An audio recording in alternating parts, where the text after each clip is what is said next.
What is up, everybody, and welcome back to the Fresh Finance Podcast. My name is Thomas Elms. I've got my co-host here, as always, Kyle Ryan.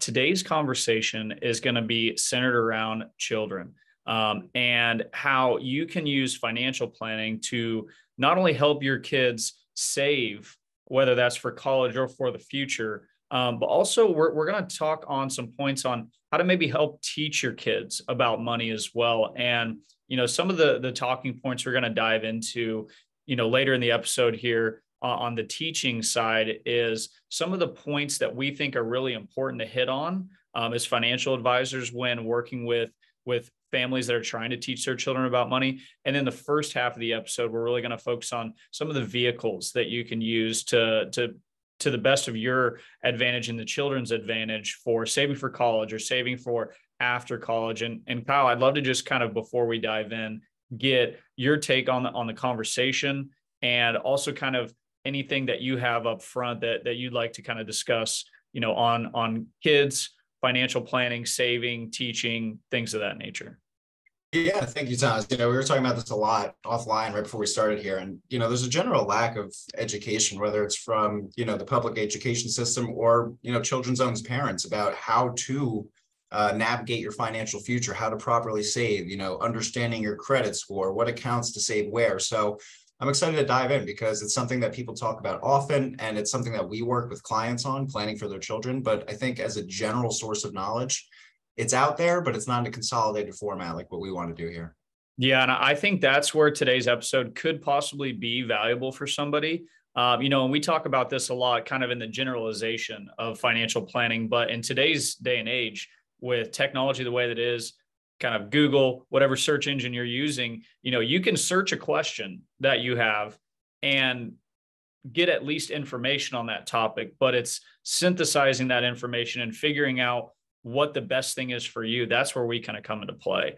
And, as we kind of brush up on this from the educational side, I think let's start first on the vehicles that you can use to save for your children. And, for you and I, obviously everybody's situation is different, but kind of the three main places that we tend to see people saving for their children's, either, like I said, either education or beyond that, is kind of three different vehicles. So there's a 529 plan, a 529 plan. There's what's called an UTMA account, Uniform Transfers to Minors Act is what that stands for.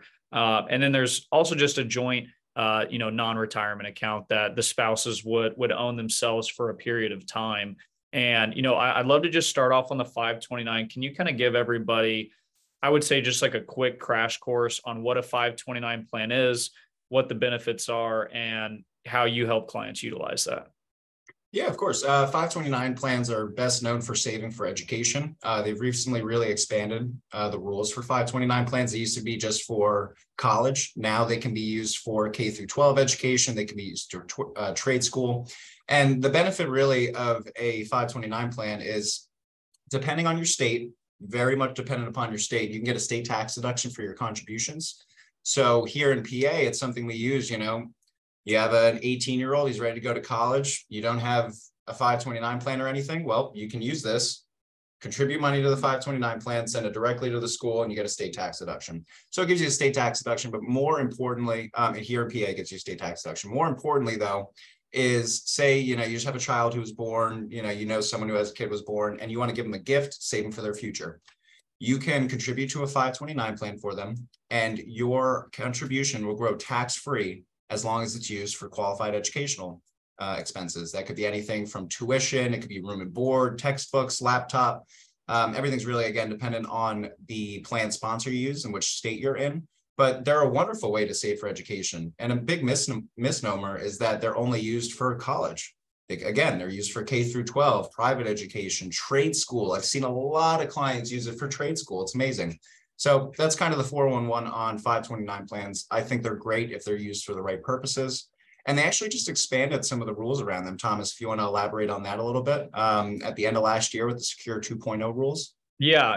And, Secure 2.0, I know we've done a video on that. We did hit on this specific part of the adjustment and the tax code here. And essentially what Kyle's talking about is they're now allowing people to convert 529 accounts to Roth IRA accounts. And so essentially what that means is if you have a child and you set up a 529 plan for them, and let's say that they don't go to college, so they don't have a qualified education expense to utilize those monies, then they have the ability to then do up to, as of the code, up to $35,000 of that 529 money over to a Roth IRA in their name. Now, there's a couple of key stipulations here. You just want to make sure that the 529 plan has been open, doesn't necessarily need to be funded, but set up and open for at least 15 years. And some other stipulations that you at least want to consider are, do you have other children that you might want to roll those monies to, if they maybe don't have a 529 plan together, or are they possibly considering, maybe doing some sort of education later in their life? So that's always a conversation you might want to have with that child, especially when they get to the point where maybe they're old enough to have not used those monies. But at the same time, it's monies you've contributed. So I would say to a degree, you do have kind of control or priority and how that money is utilized. But that's a really key point that a lot of people are excited about, because whether we like it or not, college has become less and less popular. I think primarily due to the cost, but I think there's also some exterior factors there. And having that flexibility to save for your children's education, but also have kind of a safety net of, if they don't use the monies at all, or if they don't use all of the monies, that money can then be rolled into a retirement account to kind of kickstart their growth and their saving for retirement. Yeah. And, what happens if it wasn't open for 15 years, or, you just take it out and you don't get to roll to a Roth, as opposed to the tax-free growth that you would have otherwise had. Let's say you put $10,000 in there and it's worth $15,000. You have $5,000 worth of growth. If you didn't use it for the qualified educational purposes, or roll it to a Roth after having it open for 15 years, all you have to do is pay taxes on the growth like you would have in a normal, brokerage account, an individual joint account. So it's a really great, it can be really useful for a lot of people in the right circumstance. It just has to be planned for accordingly, right? So there's limits as to how much you can contribute into these accounts on an annual basis. This year it's 17,000. And I'd say the last thing we really know about them from a 40,000 foot view perspective is that if you really needed to super fund them, you can get 5 years worth of contributions in 1 year. But at least in my practice, it hasn't been as common, but it's always an option. Yeah. And that's, that's definitely a situation where maybe you have a wealthy individual or a wealthy family that, maybe has the cash flow to do that, and they want to do it in 5-year increments. Or maybe somebody got a huge bonus, or maybe somebody got a liquidity event. Maybe somebody received an inheritance and they're like, you know what, I want to take a portion of this inheritance and I want to just get it out of my checking account, or, whatever account they inherited it from. And, they want to go ahead and just automatically, super fund that 529. And we've had, I've experienced grandparents, where they're above the federal estate exempt limit. So they're subjecting themselves to estate taxes. And a good way to lower your estate is if you have a bunch of grandchildren, popping off $17,000, and it's per person. So if you're married, you could do up to $34,000 for you and your spouse. But that's another use of it, is to lower your estate and just consistently contribute. Yeah, it's as easy as, your grandparent. We see this all the time. Each year for their birthday or Christmas or something, contributing $1,000 or so into their 529. It really pays off in the long run. Yeah, absolutely. And kind of transitioning to, I would say, almost kind of like maybe the opposite end of the spectrum on the child savings, kind of the educational planning end, is this UTMA account. And now there's UTMA and UGMA accounts. So depending on what state you're in, there's different rules. We won't necessarily go into the nitty gritty of those, but just kind of for clarification purposes, the UTMA account is kind of like the child, brokerage account. And Kyle, I'd love to just kind of get your take on what that can kind of serve as a purpose for when it comes to educational planning or just helping children save. Yeah, I always look at the UTMA joint brokerage. Those sort of more standard. I don't look at them as saving for education per se. That's what I always tell, because they have lower contribution limits typically. So what I always tell people is like, look, this is, if it works conjointly with the 529, the UTMA, this is always how I always phrase it, is if they want to get a car one day, if they want to go out and, use it for personal expenses, use it for rent, It's much more of a fluid count you can use it for really whatever you want, as opposed to the 529 is for college savings. Yeah. But yeah, the UGMA, UTMA, UTMA, UGMA, those are dependent on state laws. But other than that, they work relatively straightforward from a taxation perspective. There's no tax incentive for putting money in, taking it out, but you do get taxed on the growth, just like an individual account, a brokerage account. So those ones are pretty straightforward. But again, those aren't, I don't really deem those as education savings. I would agree. Those are more of, whatever you really want them for, right? Ideally, they're used for long-term purchases. Like I always think my first car, right? Like if I have a child one day and I'm opening up an UGMA or an UTMA account, that in my head, that's like their car money, right? Like for their first car when they're 16. Car money, first car, maybe first house. Absolutely. Depends, and I think a couple of things that you want to consider when you are looking at this type of an account is, firstly, educationally, it does affect FAFSA and student loans a lot more heavily than a 529 plan would, because it's technically considered an asset of the child. Yes. So that's gonna affect, from an education planning standpoint, what type of loans or what type of things are available for that particular child if they're trying to pursue some sort of a extended education that involves loans. So that's definitely a consideration. Also, from a control perspective, this is something that you want to talk about, because in cases between UTMA and UGMAs, depending on your state or which account type you want to use, the child will actually take control of that account at a certain age. So whether that's 18, 21, or 25, the child will essentially take control of that account once they reach that age. And once that happens, it's their money and they can use it as they please. Almost like inheriting an account from, a deceased loved one. And so you really want to make sure that if you're funding an account like that, and there is kind of that age line where once they hit that age, it's their account, you want to make sure that all of that saving and investing didn't just go to waste. So you kind of want to teach them through, how you'd like that money to be utilized once they do take control of it. Absolutely. And the age of majority is when the account legally becomes theirs. It depends on each state. Yeah. And that's really the difference between like opening up a joint account, right? So like you open up an UGMA or an UTMA and you control those funds until your child reaches the age of majority. Whereas, the other alternative is opening up an account in their name, an individual account, or as a parent, opening up a joint account between you and your child. I'd say really the biggest difference there is just, like you mentioned, control, right? If you have a joint account with a young child, they could access the money much more easily than an UGMA because they are the legal owners of that account already. Yeah. And I'd say if anything, almost looking at it, for most joint accounts, when we're talking about this, I tend to just do it husband and spouse. And then there's some sort of a gift that's involved, or at least they're just earmarking those monies so that they can spend it on that child. Is thinking about it that way as well. So the child technically has no control over the monies, because if you're an advisor, you have at one point in time run into a situation where you started planning for something with a specific purpose with maybe a child or a beneficiary at the beginning. And then a couple of things happen throughout the course of time and, preferences change, right? And maybe they no longer want to, allocate those monies to that specific person. I'm not saying that, about your child by any means, but doing the joint account where it's just you and your spouse has kind of ultimate flexibility on, how and when those monies actually get utilized by the child. Now, from a student loan perspective, that does increase the assets that you have.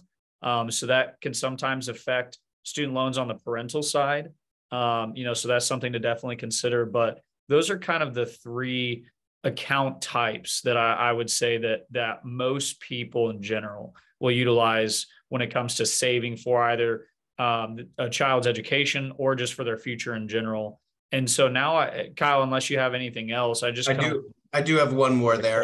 If you are a business owner and you employ your child, you could open up a custodial IRA or Roth IRA. And as a business owner, wow, can that be very beneficial? You put your child on payroll, you pay them, say, $6,000 a year. They contribute it all to a traditional or Roth IRA. You get the payroll deduction for paying your child. They start saving for their retirement. That's just another thing that I've seen that has worked really well for some folks. It's not meant for everyone, and it's really only easy to do if you have a business in which you can employ your child. But that's another avenue for building long-term savings early on. I'm so happy you said that, because this is one of the things that I see from a guru perspective, kind of the fake financial gurus out there on social media, that they talk about incorrectly the most. Now, I am not a tax professional, but I do understand the tax code, and I've worked with enough CPAs and tax professionals throughout my career to understand that if you do employ your child, they need to actually work for you. I saw a post. Yeah. I saw a post the other day on a social media site that I won't name. I'm not even going to name the person, but they were talking about putting your child on payroll once they're born. You are going to get audited, and that's going to get clawed back. It might not necessarily be today, but it will be at one point, because guess what happens? That child has to file their taxes, and they're going to see the social security number. They're going to pull that, recognize the date of birth, and realize that kid cannot be on payroll in diapers. How are they making 12 grand a year so they can stay just under the standard deduction? You know, and so recognizing that if you do that, you actually need to make sure that the child is logging hours, the child is working, so they can actually receive that income, and you can do it in a safe way. But I really appreciate you bringing that up. I think that's thank you for clarifying it. It's crazy. It's crazy how much I've seen that. And that just goes to show like how careful you need to be when it comes to taking advice on social media, on the internet in general, is because he said it with so much conviction and he seemed right. I'll tell you, like, if I was an advisor kind of experienced in this avenue, he seemed right. And if you just roll with that, that could be a major consequence, not only for you, but for your child as well. Yeah. And so just making sure that you're fact checking the things that you hear online, not to get on too much of a tangent here, but fact checking the things that you're hearing is really important. Absolutely. Always. Yep. Okay. So kind of moving into part two here on kind of the teaching standpoint, what we kind of did was put together a very simple, very high level kind of 4-piece outline into what we think from a chronological standpoint, from like, start to finish, what 4 things are really important to teach your children from a money standpoint is learning how to budget, learning how to understand long-term investing and the importance of it, learning how to build credit, and understanding taxes. Kind of those are the 4 important ones. And I'd say anything on top of that is up to your own discretion, because people have different preferences. And I think, this is a conversation that you and I had offline, but, you want to teach your children your values on money and how you view money. You don't necessarily want somebody else to teach them that, because they might be instilling their values on your children on money. And these are kind of 4 blueprints, I would say, from a topic standpoint that you might want to focus on so that they can be effective with their own money. And then you can, expand on that, depending on your certain preferences, whether it's what to invest in, how to invest, things of that nature. Yeah, absolutely. Yeah. I'd say it's really important because, whether we realize it or not, kids are going to learn from what you as a parent do. And if you are spending frivolously, you have credit card debt, and you're never able to save, whether or not you speak about that with your kids, they see it subconsciously. They see all the money being spent. They see and the opposite end, I've seen people where their parents were penny pinchers, right? Grew up in the Depression, grew up whatever it was, where they're penny pinchers, and they became that. So what you teach your children from a financial perspective could very easily become their lifelong staple of how they look at money. Yeah.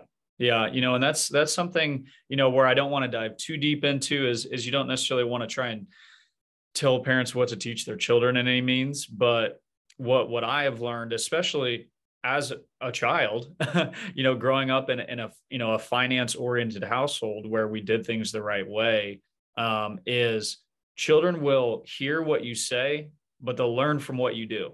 Yep. I think that's a really important distinction is they're going to hear what you say, and any parent will recognize this. They're going to hear what you say, but they'll learn from what you do because they'll watch you. And I think that's so important because it does kind of put the parents in the driver's seat. It forces them to keep themselves accountable and make sure that they're doing the right things in their own financial life to make sure that their children see that, and they can operate in that fashion in the future because they realize the life that it provides. Absolutely. Kind of diving into the timeline, the first thing that we think is really important to hit on early, I would say the first 10 years of a child's life, is understanding how to budget on a basic level. And what I mean by that is if you make money, whether that's chores, whether that's a weekly allowance, whatever it is, however you want to implement that in your child's life, teach them that some of that money needs to be saved and some of that money needs to be spent. Just at least saving it in some way. But just showing them, hey, if I make this, a portion of it needs to get saved. I think that's where people will go wrong is they'll give them the allowance or they'll give them money for chores and then it's just free wall from there, right? But instilling that, hey, some of this needs to get put away into a bank account or something like that is really important. Yeah, budgeting, saving, setting goals. That's something that early on you don't really learn how to do, right? Yeah. Okay, well, mom, dad, I want X, Y, and Z for Christmas. Great, well, we'll buy that for you. But if you want something on your own, it's very valuable to teach your kid how to get there, whether it's your money or their money, right? If you're giving them a weekly allowance or chores, showing them their progress, right? Just because you get $10 a week doesn't mean you have to spend all 10. If you can save $4 and you show them over a course of a couple months, hey, look at where you're at. I've even seen parents like pull out spreadsheets with compounding interest to show like the value of that, right? Yeah. Because, and then they do it daily. So then they're getting 3 cents a day and it turns into 4. And you can, like, I've heard stories of kids getting really excited watching this stuff. So by teaching them that early on, it's, budgeting, saving, but setting goals, start learning how to set these goals and learning how to work toward them. You do it young, it makes it a lot easier later. Because saving for a car, saving for a house, those are way bigger dollar amounts and take a lot more time and effort and motivation to do it than early on. And if you can get that out of the way early, it'll probably set your kid up very well long term. Yeah. And it's just like establishing those good habits early. It almost becomes inherent where there's no other reality. It's like, hey, if I make money, some of it's getting saved. Yeah. Always talk about setting goals, building good habits, and the earlier you can foster that, again, the better off there will be. Yeah. And, a great example of that is, let's just kind of throw ourselves in a time machine. And my parents, I wanted to get the first Xbox, wanted to get it. And I had weekly chores. And for me, it was, I needed to save and pay for half of it because it was a big expense at that time. But they were also telling me, hey, if I want something that's expensive, I've got to save for it. I've got to have some skin in the game. And just like you're talking about, as you get older, the major purchases get more expensive and it takes more discipline or more money to acquire something like that. Cars, houses, boats, vacations, whatever you name it. And that helped instill in me, hey, if I want to acquire this thing that I want, I have to not only work for it, but once I get paid for the work that I do, I've got to save it. I've got to save some of it. And how quickly I want to get that is completely dependent on how much I want to save. So that starts to talk about how quickly or how slowly do you want to get to something? And due to that, how much more disciplined or how much more aggressive you want to be in your saving strategy. It's when you talk about it this way, it sounds super complex, but children will start to logically figure this out. And sometimes it does help just kind of walking them through the numbers, but that's probably the most important thing. I'd say the next thing that you would probably want to start before we move on from that, I would just say it teaches another 2 very valuable lessons. It teaches someone how to prioritize something because we never just want one thing. We want multiple things. It's just how bad do we want something over another. So it teaches you priorities and it teaches you from the same perspective, sacrifice. If I want that thing that cost me $100, but I also want this thing that cost me 20, well, maybe I don't do the smaller one so I can save for the larger one. So again, teaching that early on is great. Yeah, absolutely. I think that's perfect. And, kind of moving into the second piece here, and this is probably, I would say, not a good idea until maybe either late middle school or at the latest early high school, is starting to teach your children the benefits of long-term investing. And that doesn't necessarily need to be open up the kimono and show them all of your investment accounts and things of that nature, but maybe pulling the spreadsheet out and saying, hey, if you save this much money for this long, this is what it could end up being if you get this percentage return each year. Now, again, hitting on financial planning is sometimes when you use stagnant numbers, that's never what you're going to get in the market, but just showing them the positives of just being diligent and disciplined over a long period of time, what those numbers can look like, allows that child at an early age to understand what the carrot looks like, and what the light at the end of the tunnel looks like. And, as they start to get more knowledgeable about that, they start to comprehend more. You can, start to maybe show them your plan if that's something that you feel comfortable with. Obviously, all families are different, but just starting to impress on them the importance of going from the saving strategy and the budgeting to the investing conversation. That's when leaps start to become bounds, and just really starting to hit on that, because I think that a lot of people who are in their early to mid late 20s, maybe even their early 30s, they were never really taught that. And so when they start this 401k plan at their job for the first time, and they're like, my retirement's 45 years away, what the heck am I doing? Putting this money in an account I can't touch. They're behind the ball on the knowledge game. And I think that can really set your child up immensely in the future. Yeah, you might not get your 14 or 16-year-old immediately invested in the stock market, but yeah, like you said, because that's exactly where I was going to go with it. Even if they don't, per se invest large dollar amounts or at all, until they get to college or something, but you've spoken to them about it. It's not like this 401k is going to be this new topic where you're investing money. It's something that you're familiar with, and familiarity leads to comfort. And what you want is comfort investing your money early on. Again, you're not going to have some stock market guru early on at like 14, 16, but that's not the point, right? You just want to teach the power of compounding interest, passive investments. And the earlier they can see that in their life, the sooner that the effects of that will take place. Yeah. And I think this is a great place where you can, as a parent, you can dish off this back end work to an advisor. I think that's because if you have an advisor and you're like, hey, I want to help my child understand the benefits of long-term investing. Now, if I were that advisor, I would be so excited for you, and I would be totally willing to, and I'm sure you would be too, to build out a quick spreadsheet and show them what that looks like. So you can even just pass off the grunt work to us to a degree and say, hey, do you have an illustration, or could you build an illustration that we can maybe have the kids come into a meeting and we can talk through this together. I think there's so many benefits to that, and this is kind of where the third conversation comes into play, which is, understanding tax returns, and just understanding taxes in general.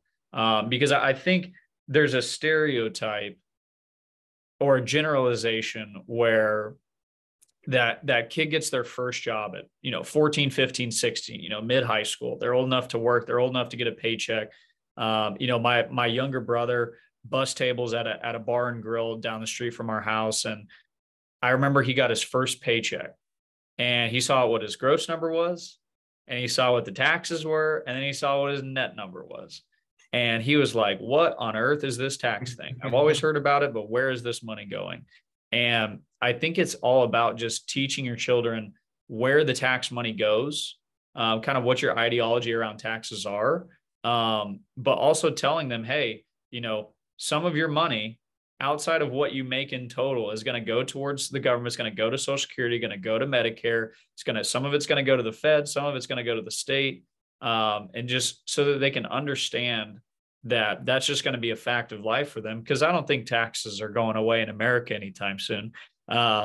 Two If guarantees of life, anything, death and taxes. they're probably going up. But just teaching them the reality of that, because there's nothing we can do to change it, but teaching them the reality of it. And then as they get older, maybe, working with your tax professional to help them start to understand what you can do to minimize that tax bill. It's just going to set that, I'm not saying you need to be talking about advanced tax planning strategies at, 16 years old, but telling them, hey, this is what a standard deduction is. This is what, Social Security is. This is what Medicare is.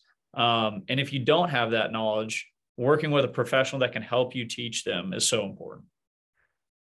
Yeah, I mean, I think you summed that one up really well. It's you don't want to get blindsided by taxes early on, and it could be a good opportunity for, as a parent, if you don't, the very basics of tax planning, you want to teach your kids, could be a good opportunity to learn for yourself. Yeah, you learn first, and then you teach it to your children. Yeah, I think where the tax money goes, that'll be left to which political side of the aisle you're on. But I wouldn't want to get involved in that conversation. But general early knowledge of that, of tax planning, taxes in general. One thing I always see is a misnomer, because I had someone ask me once, hey, I got offered a raise at work, but I don't know if I should take it because it could put me into a new tax bracket. And all I'll say to that is the U.S. tax bracket is a graduated system. So depending on how much money, everyone should understand this, your kids, depending on how much money you make, you're going to be in a bracket. When you break through that bracket, only the dollars in the new bracket are going to get taxed at that rate. Yep. A huge misnomer. And I still see people today not know about it. So having your kids understand that early could be helpful as well. Yeah, absolutely.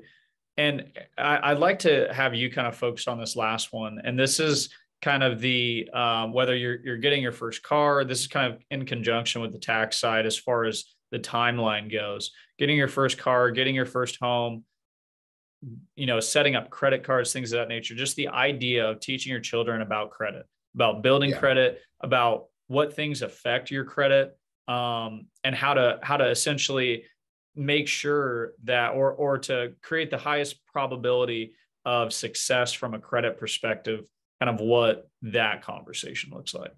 Yeah, I think it's so, it's a call it unfortunate, call it what you want, but it's really important to understand how your credit score works, understanding where it is, how it works, because from your child's perspective, you can begin working on their credit score as early as 13, 14, right? You get a joint credit card in their name, you start paying for groceries, pay it off each month. Then they get a car, they start paying for gas on their own, pay it off each month. But the importance of credit scores is magnificent. It's huge. When you get your first car, if the kid's name's going to be on it, even if you co-sign, your interest rate could be impacted by your credit score. When you go get your first house, any sort of financing you're going to do in your life is going to be dependent on your credit score.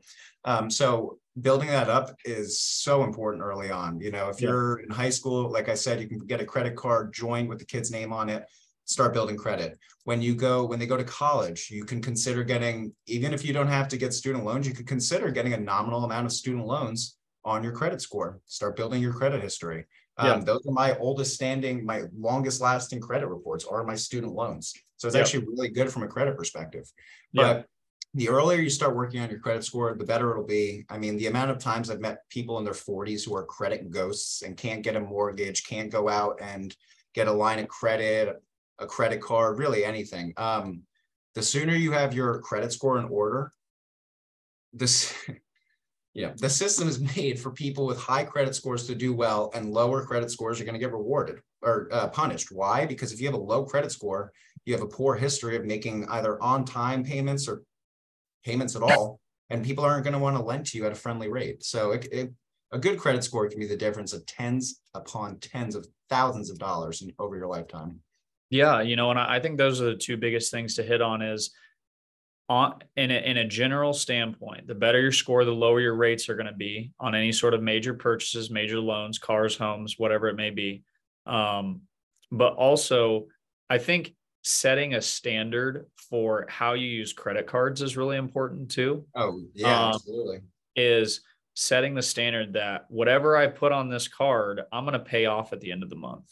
Because what I see a lot of times is that, young to mid 20s gets out of the house, gets their first job. they get the 50, different letters from all the credit card companies, and they get a credit card and they see this limit, which, could possibly be, depending on their credit situation, could be more than they make.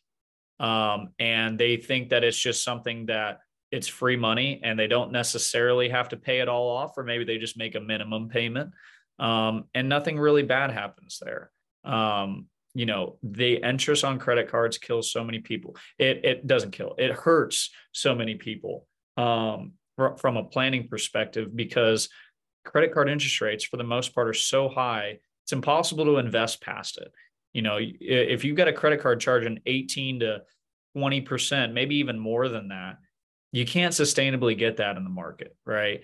And it puts you in a place where even paying it down is tough because the interest is just carrying you so much. So just kind of setting standards when it comes to credit cards is really important as well. Yeah. And I remember I was watching a TV show where it was like, oh, don't worry. Like I paid for it all on your credit cards, cut them up and threw them in the water. You're fine. Yeah. Not how that works, but you just made a comment about credit cards that I wanted to touch on. And I'm already blanking on it, but yeah, just understanding how your credit score works from the, go to any website that can support, your credit score. It'll usually list out, the reasons that go behind it. And understanding that can just be really helpful. Yeah, absolutely. And, that was kind of, the gist of this episode. And I think we've covered everything, but I think the final conversation is, if you're having children, it's so important to try and steward them in the right direction early. And I feel like there's a lot of people who don't necessarily know how to do it, but would want to do it. And I think delegating your knowledge, or at least working with somebody who has the knowledge so that you can learn it and then pass it on to your children, instead of just being too worried to ask questions or seek out help. It's so important to try and grasp these things yourself, not only for your own financial picture, but to try and better the situation of your children. And I think that for most cases, that's what parents are always trying to do, is they're always trying to create better lives for their children than they had. And this is such a huge area outside of your health. It's probably one, in your own moral values, it's probably one of the biggest areas of growth that you can provide for your child from an educational standpoint.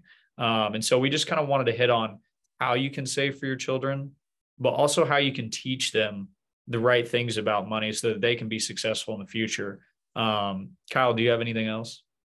When your children move out, that's probably the biggest raise you'll get in your life. So the sooner they can do it and the more financially sound they are, the better off you will be. And I wanted to comment on the credit card because I remembered. If you have credit card debt, and you have the opportunity to do a balance transfer into a 0% interest credit card for the first 12 months. Just wanted to pop that out there. It could be worthwhile for some people. Yeah. So, but yeah, that's absolutely. Yeah, I like that one. Perfect. All right. Well, hey, thank you everybody who are watching, listening, doing a little bit of both. Please feel free if you have questions, thoughts, or ideas on the podcast you want to touch base with us on. Feel free and reach out to any of our social media sites or listen on our YouTube link. Also, if you're seeing this on LinkedIn, feel free and reach out. We're happy to talk with you guys. Would love to take any sort of thoughts or ideas. We want to make this about you guys. We want to try and be as educational as we can be. So again, thank you for watching and feel free and reach out. Kyle, thanks so much as always, and we'll see you guys next week.